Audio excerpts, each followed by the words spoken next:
it's time to go back to Sunnydale. We recently caught up with the team at Vivendi Universal to talk about their latest game, a secret episode of Buffy the Vampire Slayer. It's chock full of Slayery goodness and features all the best-known characters from the TV series, as well as a cast of demons, or as they prefer to be called, undead Americans.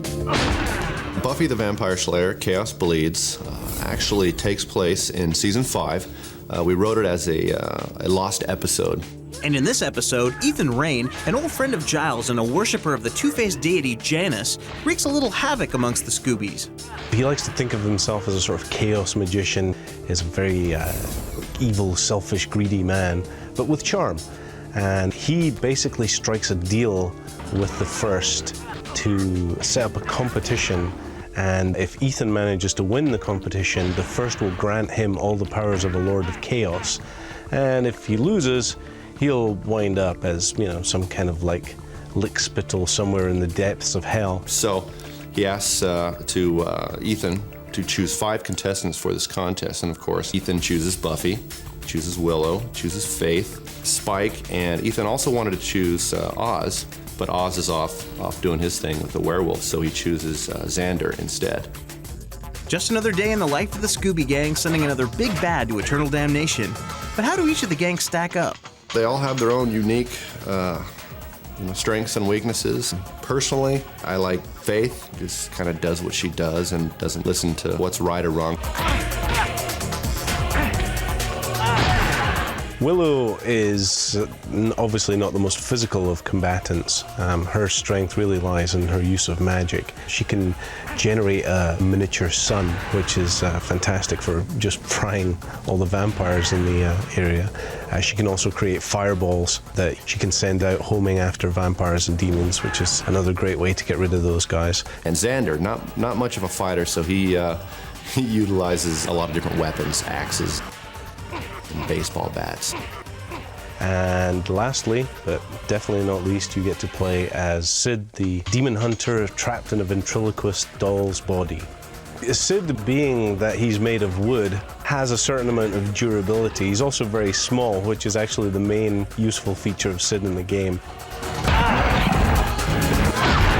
No Slayer experience would be complete without a big box of death-dealing weapons, and Chaos Reign has enough pointy things to keep players busy for quite a while. Well, seeing as it's a vampire slaying game, there's a heavy stake usage. There's also a host of other good ways of dispatching vampires. There's pool cues, there's shovels, there's the water pistol, which can fire holy water or hellfire. You can throw these little vials, bottles of hellfire and holy water like grenades. You can use swords.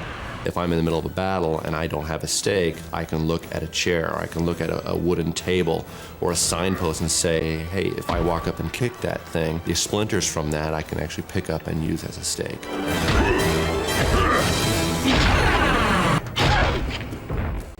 And then there's the best part, the cloud of dust that accompanies the death of a vamp. When you kill vampires, they dust. You get that hanging skeleton for a second and then just collapse into a pile of dust. Staking the vampires, that's the core of this game. And it was real important for us to get that just right, that satisfaction of driving a wooden stake into a vampire's chest. A game like this is the chance for the designer's kooky side to take control, but they have to stay true to the world of Buffy. Now that led to some creative ideas. When we set out to create the enemies for the game, obviously we were grounded in what has already been created for the show. And because this is an alternate dimension, a bleeding dimension, we were able to sort of expand upon that and come up with some pretty crazy things as well. For instance, in the Sunnydale Zoo, you'll be fighting zombie gorillas and zombie penguins and all sorts of crazy things. Mutant chimpanzees. Wonderful.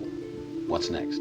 As you can hear, the voices in the game are downright spiffy, probably because most of them are actors from the show. This is Spike Total Trigger Dialogue, 449. Just nibble, huh? The only difference between acting on the set and doing the voiceover for the video game is that in the video game, you just have to heighten it just a little bit. Get your filthy paws off me. Or whatever those things are. The way we do the acting on Buffy is very straight, because that's where the humor can bounce off of. I was sucking blood when you were still nursing a bottle. So what does the man who puts the human in Spike think of the game? You don't have to pay the game character to keep fighting, is the only difference between the game character and the character on the show. And it's not over after 48 minutes, you can keep playing, but otherwise it looks just like me, and I did all the voiceover, so it's gonna sound like me. And I think my black coat is even cooler in the game.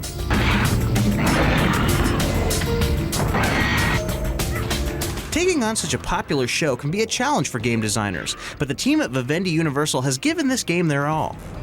First and foremost, the game has got to be great for Buffy fans and non-Buffy fans. I want this game to play great for the person who's never watched a Buffy episode. So it's a way to introduce them to the mythology and to the characters. So first and foremost, the game is accessible to everyone. The writing in the show is fantastic. They managed to pack it full of drama, horror, and a huge amount of humor. It just helps create this whole feeling that this is a playable episode of Buffy the Vampire Slayer.